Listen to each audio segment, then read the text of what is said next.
Yeah ఇగో ఇది ఒకప్పుడు నమస్తే తెలంగాణలో ఇట్లా ఈటలందరూ ఫోటో పెట్టారు, ఇప్పుడు కేసీఆర్ ఫోటో పెట్టారు. అంటే టిట్ ఫర్ టాట్ అన్నట్టు, అది తప్పేం లేదు వాస్తవంగా. కాకా మెడకు మరో ఉచ్చు, త్వరలోనే భారీ కరెంటు షాకు, విద్యుత్ కొనుగోలు ఒప్పందంలో అక్రమాలు, సైలెంట్గా సర్కారు విచారణ, బిడ్డింగ్ లేకుండానే కాంట్రాక్టుల అప్పగింత, అగ్రిమెంట్ ఫైళ్లను స్వాధీనం చేసుకున్న వైనం, కేసీఆర్ సహా మంత్రుల విచారణకు పిలిచే అవకాశం, పవర్ ప్లాంట్ల నిర్మాణాల్లో ఇదే తరహా స్కామ్, ఇప్పటికే ఇరిగేషన్ స్కామ్లో కూరుకుపోయిన కాకా అంటూ ఒకరు చూస్తాను. ఇరిగేషన్ స్కాము, కరెంటు స్కాము, ధరణి స్కాము, ఫోన్ ట్యాపింగ్ స్కాము, అన్ని రకాల స్కామ్లు కేటీఆర్ మెడకు చుట్టుకునే అవకాశం ఉంది. కాకపోతే ఇక్కడ విషయం ఏంటంటే రేవంత్ రెడ్డి నిజంగా కేసీఆర్ ఇందులో దోషి అనే విషయం చిన్న పిల్లాడు కూడా తెలుసు. మరి కేసీఆర్ అరెస్ట్ చేస్తారా అనేటువంటి ఒక చర్చ కూడా బలంగా జరుగుతూ ఉంది.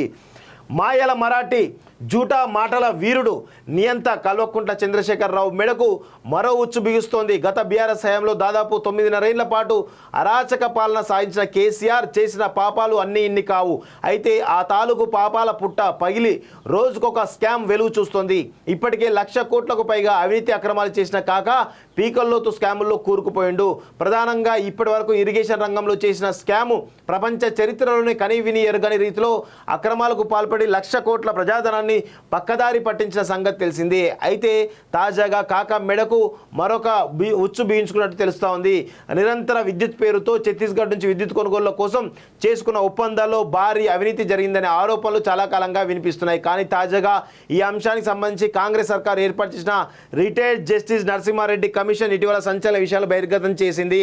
ఈ విద్యుత్ కొనుగోళ్ల ఒప్పందం అంశంపై త్వరలోనే అన్ని నిజాలు వెల్లడయ్యే అవకాశం ఉంది. అందుకోసం ఇప్పటికే జస్టిస్ నరసింహారెడ్డి కమిషన్ విచారణ ముమ్మరం చేసింది. ఇందుకు సంబంధించి త్వరలోనే మాజీ సీఎం కేసీఆర్ సహా అప్పటి మంత్రుల విచారణకు పిలువనున్నట్లు తెలుస్తోంది. ఇదిలా ఉంటే తెలంగాణలో బీఆర్ఎస్ పాలనలో విద్యుత్ రంగంలో తీసుకున్న నిర్ణయాలపై విచారణకు ఇప్పటికే సీఎం రేవంత్ రెడ్డి విచారణకు ఆదేశించిన సంగతి తెలిసిందే.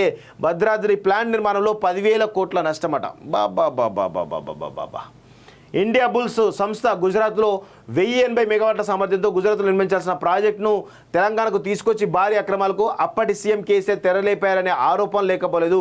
ప్రైవేట్ కంపెనీలు 2013 తర్వాత నిర్మించే ప్రాజెక్టులో సూపర్ క్రిటికల్కు మారాలనే నిబంధనతో ఇండియా బుల్ సంస్థ మొదట్లో ఆ ప్రాజెక్టు చేపట్టలేదు. కానీ అప్పటి బీఆర్ఎస్ ప్రభుత్వం ఇండియా బుల్ సంస్థకు కట్టబెట్టింది. వాస్తవానికి సబ్ క్రిటికల్ టెక్నాలజీకి కాలం చెల్లింది. వాటితో కాలుష్యం రావడంతో ఉత్పత్తి సామర్థ్యం తగ్గింది. ఉత్తరాదిన తక్కువకు వచ్చిన ఛత్తీస్గఢ్ నుంచే ఎందుకు వాస్తవంగా ఉత్తరాదిన ఏదైతే కరెంటు తక్కువకు దొరికినా కానీ ఛత్తీస్గఢ్ నుంచి కరెంటు ఎక్కువ కొన్నారు కేసీఆర్ ప్రభుత్వం. ఎందుకు అంటే కమిషన్ల గురించి దాదాపు కొన్ని వేల కోట్ల రూపాయల అక్రమాలు జరిగాయనేది స్పష్టంగా మనకైతే అర్థమవుతోంది. ఒకవేళ దీన్ని కనుక నిజంగా కూడా పారదర్శకంగా కనుక విచారణ చేస్తే చాలా విషయాలు బయటపడతాయి. వాస్తవం చెప్పండి, చాలా విషయాలు.